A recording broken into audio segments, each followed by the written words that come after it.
Bonjour à tous.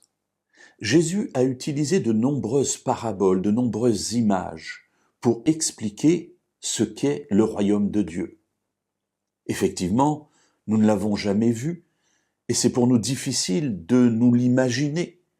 Et heureusement, Jésus a utilisé ces fameuses images, ces fameuses paraboles pour nous donner différents éléments de ce qui constitue ce royaume de Dieu.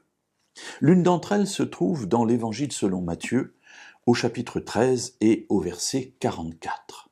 Alors très souvent, ces paraboles commencent par « le royaume de Dieu est semblable à ». Peut-être une petite parenthèse juste avant de lire le passage. Jamais une seule parabole ne va recouvrir l'ensemble de ce qu'est le royaume. Effectivement, chaque parabole va souligner un aspect ou plusieurs importants que Jésus veut nous enseigner sur ce sujet. Mais on ne peut pas dire que le royaume de Dieu est uniquement une parabole. L'ensemble même des paraboles ne recouvre pas la totalité de ce qu'est le royaume de Dieu, parce que le royaume de Dieu, eh bien, c'est la personne même de Dieu, donc elle est infinie. Alors, sachant cela, lisons ce que Jésus nous dit ici. Donc, Matthieu chapitre 13, verset 44. Le royaume des cieux est encore semblable à un trésor caché dans un champ.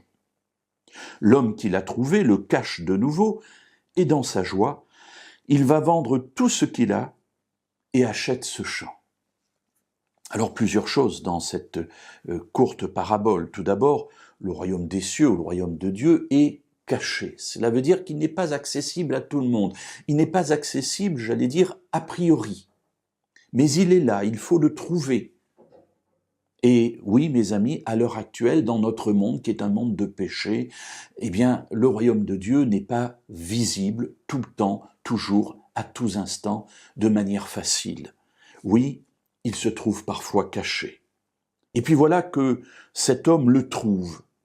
Et que va-t-il faire? Eh bien, il le remet à nouveau dans la terre et il va vendre tout ce qu'il a. C'est-à-dire qu'il a compris que ce royaume des cieux, cette nouvelle vie que Dieu nous propose, que Dieu lui propose, est tellement importante que cela vaut la peine de vendre tout ce que l'on a pour pouvoir venir acheter ce champ et devenir ainsi propriétaire de ce trésor inestimable. Alors voilà l'idée qui est soulignée ici. La grandeur, la valeur extraordinaire de cette vie avec Dieu qu'il nous propose dans notre existence actuelle. Ainsi, se départir de tout ce que nous avons au profit de ce royaume, au profit de ses valeurs, au profit de ses choix. Voilà ce que Dieu nous propose pour une vie nouvelle, transformée, une belle vie.